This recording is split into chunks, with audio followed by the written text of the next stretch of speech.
Maybe you have seen it before. Okay, so chapter 2 is entitled The Chemistry of Life.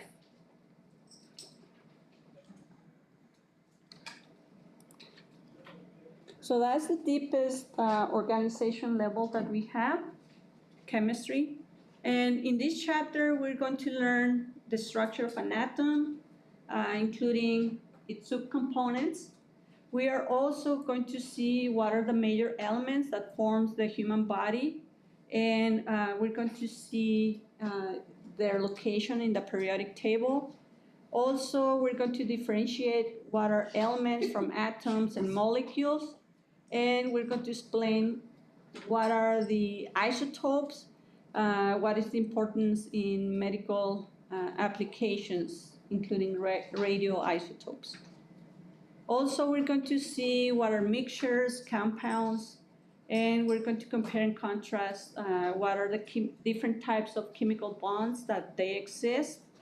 And we're going to see what are ions and how ionic bonds form and what is the importance in terms of excitability of cells.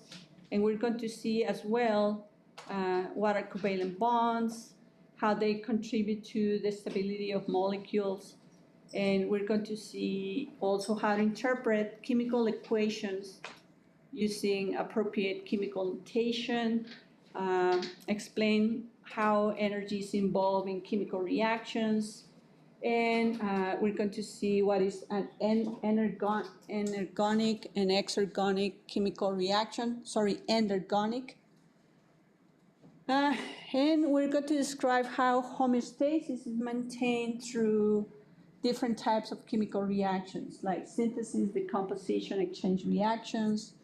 And we're going to see the role of enzymes in chemical reactions, and then how some enzyme deficiencies can affect human health. Moreover, we're going to move into knowing why water is essential for life, properties of water. We're going to see what are acid bases, what is water buffers, and how do we maintain acid-base balance, and interpret the pH scale, applying this to physiological concepts. And as well, we're going to see some functions of salts, electrolytes, in maintaining the function of excitable cells like muscle cells and nerve cells. Okay, so basic concept for understanding chemistry. So we need to know what is matter. So matter is anything that has a mass and occupies a space. And matter exists in several states, physical states, like solid, liquid, gas, or plasma. Plasma is a state that hardly someone talks about, but it's basically a mixture between liquid and gas. It's a mix, between liquid and gas. And all living and non-living things are made of matter. So they have a mass and they occupy space. Mass is the amount of matter in an object. It's measured in grams or kilograms, and it's not the same as weight. Weight depends on gravity. If we go to the space, to the moon, there's no gravity there, so we are weightless. Now, what is chemistry? Chemistry is the study of the composition, structure, properties, and reactions of a matter. It focuses on how these substances interact, combine, and change. And then we have sub-branches of chemistry, organic and inorganic. And organic chemistry is the one that studies matter that has carbon and hydrogen together. And chemistry knowledge is essential to understand the structure and function of the human body. We will be talking about a lot of fatty acids, amino acids, molecules that they have different elements and atoms, of course, of these elements, So understanding their charges, their interaction with other molecules is important to know why chemical reactions take place within our bodies. So now let's move into what are atoms and elements. So atom is the smallest unit that preserves the properties of an element. And it consists of some subatomic particles like protons, neutrons, and electrons. Protons and neutrons, they exist in a part of the atom that is called the nucleus. And these have a charge, and they have a weight that it is important for basically classifying the elements that contain these atoms into the different areas in the periodic table. And they have a charge. Well, at least protons. Neutrons, they don't have a charge. They are neutral. Electrons, they have a negative charge. Their mass is neglectable. So the atomic mass, which is the given by the number of protons and neutrons, will be shown in the periodic table. So then an element, it's a substance that has only one type of atoms, and it is defined by its atomic number. The atomic number is the same as the number of protons that this element has. And we have, for instance, oxygen that has 8 protons. And here we have oxygen in this 16th column of the periodic table.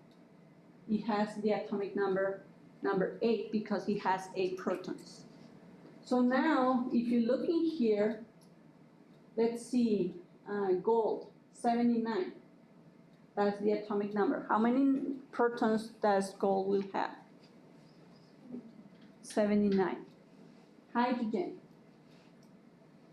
How many protons? 1. Carbon. 6. Okay? So atoms, they build elements and they combine to form molecules. And also they can form compounds. So what is a molecule? It's a combination of 2 or more atoms that are chemically bonded. They can be from the same element or a different element. So we have hydrogen, oxygen, that they can be forming molecules like O2 is 2 molecules of oxygen, and then hydrogen, 2 molecules of hydrogen can combine with 1 of oxygen forming water, H2O. So this is oxygen gas, O2. And then compound, like water, has 2 different atoms. So it has 2 of hydrogen and 1 of oxygen. And this can make the molecule to have unique properties, as we will see for water later on. And all compounds are molecules, but not all molecules are compounds. Compounds are 2 different molecules, and they have to be made out of atoms. Now, what are the components of atoms? So again, we have 3 subatomic particles. We have protons, or P+. They have a positive charge, electrical charge.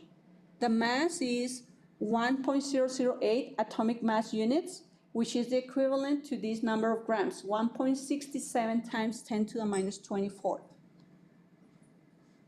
And the location is in the nucleus. Neutrons, or N0, they have an electrical charge, neutral, or 0. So they're not positive, they're not negative. And the atomic mass is 1.009 atomic mass units. It's a little bit heavier than the protons. Location is in the nucleus. Now, electrons, which has a negative charge, it's written as lowercase e with negative, here's superscript, and the mass is 1 divided by 1/836 of a proton. The mass is 9.11 times 10 to the 28 grams. So it's very small in comparison to the one mass of a proton or a neutron. And this one is always circling the nucleus. And we have the same number of electrons as the same number of protons. So the atom is electrically neutral as a whole.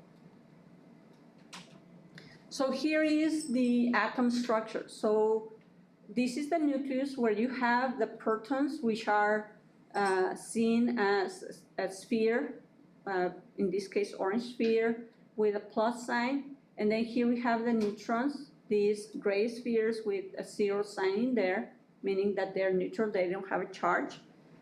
And we have these orbits or electron shells where the electrons are surrounding the nucleus. The first shell holds only 2 electrons.